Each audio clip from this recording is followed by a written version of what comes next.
Hey, Earthlings! So I recently subscribed to the channel of Michelle Lowe.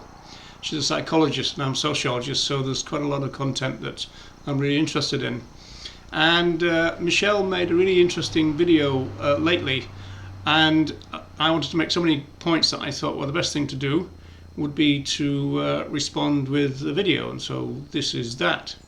I was going to, in the spirit of Michelle, wear a big baggy cardigan, but I forgot. So this is a body warmer, so I don't know. Anyway, so let's see what the topic is, Michelle. Is vegan activism pointless? This could be a controversial one. So it's hugely complex and we have no idea how effective street activism is. We have no idea. So street activism, yes, I've got something to say about street activism because I've been doing it since around about 1981. So let's see how Michelle develops her argument. Well, how do we... Oh, little squirrel! I just seen a squirrel. We've all been distracted by a squiggle or two, haven't we? Yes, indeed. So take two. Since the 1980s, psychologists have been talking about the factors that are involved in attitude change and when is persuasion most likely to result in permanent attitude change. Attitude change is difficult for any campaign that is getting people to do something that's completely alien to their lifestyle, especially, you know, like in terms of getting people to give up animal products. It's so ingrained in Western society. The advertising is pretty much complete. You know, people are just socialized into it generation after generation, these lies that have been kind of fed into society. So I would say that the best means towards attitude change is community-based DIY politics. And the best people to do DIY community-based politics is the grassroots of the movement, the backbone of our movement. So that's where I would go with that one. In relation to socialization processes, of course, I agree completely with Michelle. In fact, I've got a video, I don't know if it's that way or this way, whatever. I've got a video, a full-length video, all about that. It's about the generational transmission of cultural speciesism, so maybe check that out. The current vegan activist movements that we've got, the well-known ones that we've got, how effective are they? The short answer is we don't know. But what is the point of them? If you're already vegan and you're angry and you want to do something to help animals or just to vent your anger or to meet other people who have a similar goal, then the well-established activist groups are great for that. Well, there's quite a lot to unpack there. On a technical note, Michelle describes SAVE in this video and also AV as social movements. Technically, they're social movement organisations within a social movement. That's just a technicality. It's an important one. I very much agree that taking part in a social movement can be a very bonding experience. In fact, some sociologists talk about how involvement in a social movement can be transforming for the individual. So it's very important in that sense. And it can bring you together, and being together, as it were, in a solid block is important. It gives you kind of fortitude and strength. So that's very important. On having no idea about the effect of what you do, I do notice, funny enough, that the claims making of AV has changed over time. They used to make some fairly outrageous claims about their effectiveness, whereas now they kind of accept really that street activism that they do, and also the other street activism that goes on, is really in the sense of kind of planting seeds. It is frustrating in a way because most of the time you don't really know if those seeds are germinated. I mean, some people do get back to you and say, because of you, we're living vegan now, and you know, I think we've all had those kind of messages over the years, but most of the people just don't, and then they go off and they presumably process the information. but we've planted seeds, and that, in a sense, is all we can do. You know, I'm going to say something more about this idea of planting seeds a little later on. So, what's next, Michelle? Anonymous for the Voiceless, they have a kind of a well-defined group identity. They have a set of rules that activists within that movement follow. Well, that's great from a psychological point of view. That initiates group membership, group adherence. Good old social identity theory can say, well, yeah, people once they've kind of joined that movement and they endorse its values, if there's a well kind of defined group structure, a group identity, then they'll stay embedded within that group. Or will they?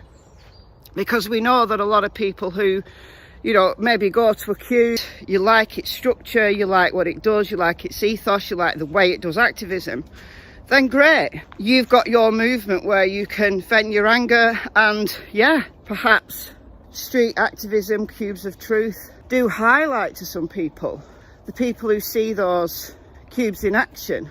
Maybe they do make people think. But how effective are they? This is the question. If you look at figures from Anonymous for the Voiceless campaigns, Cranky Vegan talked about this recently, and I'll leave a link to his video in the description. Yes, I'll include Cranky's link down below as well.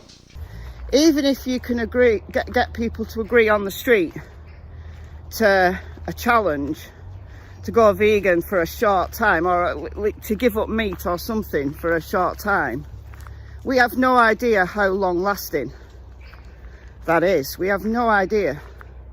And from social psychology, we might say, think about the sleeper effect. I've got a video on it. The sleeper effect. So people can encounter something that jars with them, something that makes them think, like a cube, and then they disregard it.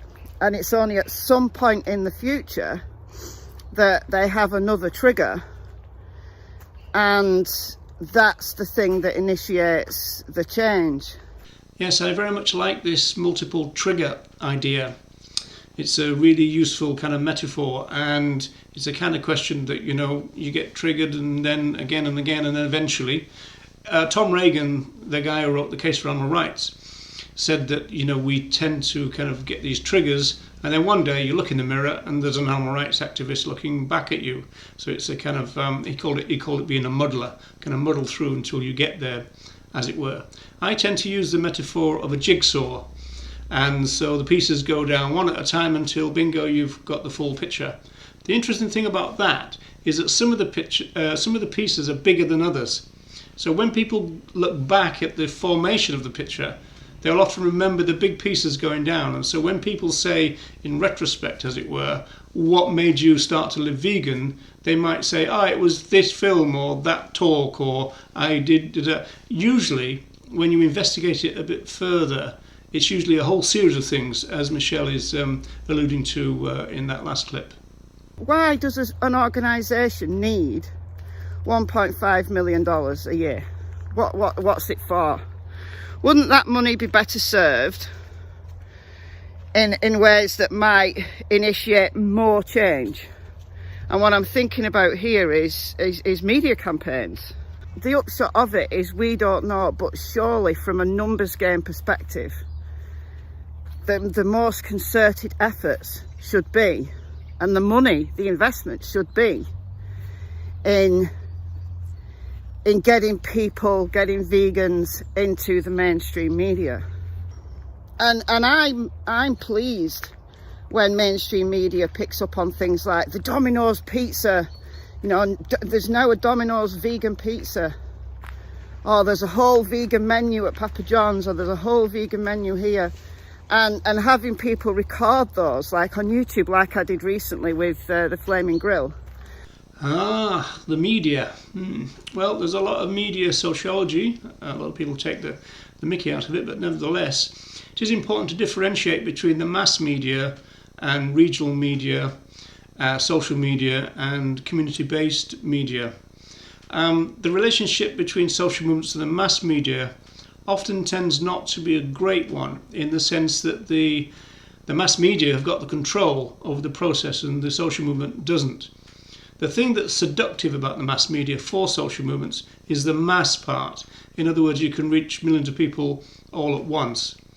In terms of having control, you're obviously better off with your own social media. And then a good in-betweenie, if you like, are the regional medias or the local medias and the community-based ones. And the best people to engage with those are the grassroots. There's a long history of that, and they really are the best people to talk to their own local people. You know, it's a citizen talking to a citizen situation, and what's better than to have a local person talking to locals, you know, over the over the local media. So that's the best thing there. The grassroots, again, wins out. The other big movement is the Save movement. Now, these guys go to slaughterhouses and they stop trucks and they give water to animals and just give a few moments of kind words to the animals in the trucks. Now, again, that's initiating, for those people involved in that movement, that's initiating a group identity that is useful for those people involved. And for those animals, right, just having a few words of kindness, that's nice. It's heart, it touches my heart. But you can do that without the need for an organised movement. Done it myself. You can go and bear witness to animals within the factory farming industry on your own and have a private moment with them. How many people burn out, you know, doing those vigils again and again and again as part of an organised movement? Isn't there a compulsion to keep doing it? Don't people burn out?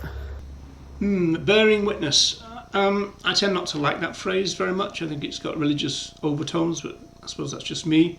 I do agree that it can produce some interesting materials, and I do agree that you don't need, you know, a rich structure in order to get them organised. It would be a relatively simple idea to get some local activists together and you meet outside, you know, the local slaughterhouse, as it were, and so then you get the material that you want. The issue about the Save vigils, I suppose, is their frequency, and that's where the burnout question comes in, because it's probably not psychologically healthy to do them over and over again. Also, in terms of the material, in some ways there's no point, in the sense that even if you look on it at a global scale, most of the material from Save events is very similar. Trucks arrive, you take the pictures, trucks go into the house of slaughter. So, you know, it doesn't really need people to be at it all the time. I will say a little later about what you can do with the material which comes. You don't have to do it every week to get it. Maybe I see these organised movements slightly differently than other people, like speaking personally now, because I'm not a very sociable person. I don't need other people to persuade me to do something. I don't need that to keep me engaged.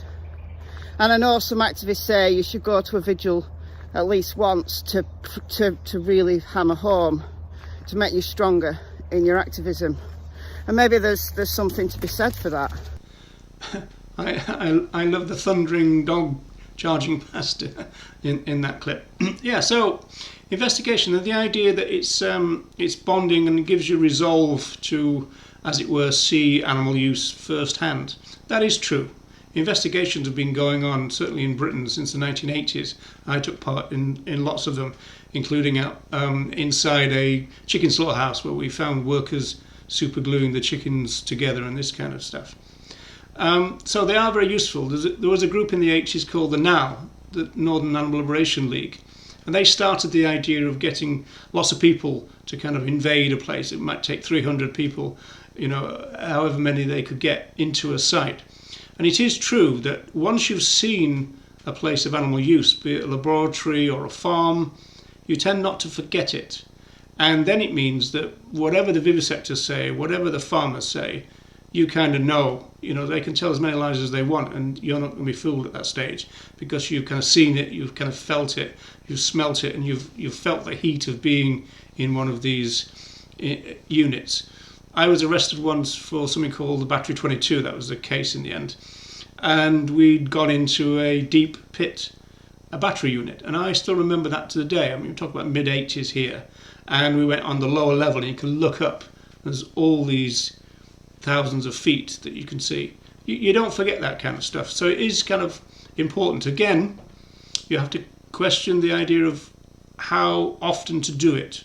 That would be the key, especially again in relation to burnout. And ultimately, I guess, it's filmed and those images then end up on YouTube. They can be of influence, they can. But again, we don't know how effective they are. I'm guessing actually that the footage that people get from outside slaughterhouses, I'd imagine they are fairly effective to getting people to think. And getting people to think is that however that is done, whether it's on the street or whether it's through footage or on social media, getting people to think is the first stage. Yeah, so we're back to this material that from the Save vigils. As I said, we're going to return to that, and I agree with Michelle. It can be very useful. It's pretty useful on social media, but again, you've got the thing about the vegan bubble there that you've got to consider. What we do in terms of VIP, Vegan Information Project, and VEGO, which is Vegan Education on the Go. This is on the streets of Dublin, and we used to do like 11 hours a week before COVID, if not more, sometimes depending on the locations. What we do there is we made a big banner. This is it. And so you can see that, what it's like. All the farmers in all the countries of the world tend to say that their welfare is better than anybody else's welfare, as though that answers any animal rights point, of course. But also, a lot of the population, they do buy into that mythology. Oh, it doesn't happen here. So we directly challenged that idea by using the Save footage, and it was quite useful in that sense. A lot of people would look at that banner, they would photograph it, and they'd come over and talk about it. So it is important to use it, but what you need to do is get it in front of your citizens again. And once again, that's the best people to do that job, the grassroots. So the upshot of this video really for me is, if we have no idea how effective these movements are, these organisations are, by all means carry on doing them. If you're involved in them and they work for you, carry on doing them. But surely we need to get a bit cleverer. If we want people to, if we want a bigger conversion to veganism, not just to a plant-based diet, but to veganism. And really, honestly, it's a numbers game and it's persistence. So if anybody wants to invest any money, they need to be investing it in campaigns that are in people's faces. A lot. Yes, I agree about the numbers game point. In fact, I've got a blog entry somewhere with that title. So we are in a numbers game in terms of social change. And so the more ethical vegans we can get, or the more vegans we can get, the better in that sense. In relation to getting into people's faces, you know what I'm going to say, the best people to do that are the grassroots. What we really need is to develop the grassroots. It's the most underdeveloped part of the movement, and yet it's the backbone of social movements. So there's something very wrong with the structure of this movement, and particularly the funding structure, to the extent that the grassroots need cash. They don't need millions, they don't need hundreds of thousands, but a couple of thousand here and there would be really useful. And we are a fairly rich movement. We do have that money. It's just that it goes into these power centres, or now to a lot of individuals, and it gets held there, and it creates a power elite within the movement, and they hold on to all the cash. Whereas really, the best thing we can do on just about any level you can think of is develop the grassroots. And that's the thing that's not happening. And that's the thing that worries me, as I've said in previous videos. So let's develop the grassroots, folks, because they do the best job. This is the age of the internet. You know, we can all put out the videos. We can all have social media. We can all do the mass media. We can all do the regional and the community-based media. What we really need is, for whatever's going on locally, is we need a lot more of it, and everywhere and all the time. That's really the future of the movement. The development of the movement needs that. Let's build the grassroots. Okay, Earthlings, rant over yet again. So thanks to Michelle for making the video that prompted all these points, and I hope I've been able to constructively add to them. Thanks to all you Earthlings for tuning in. Thanks again, and take care of yourself, and bye for now.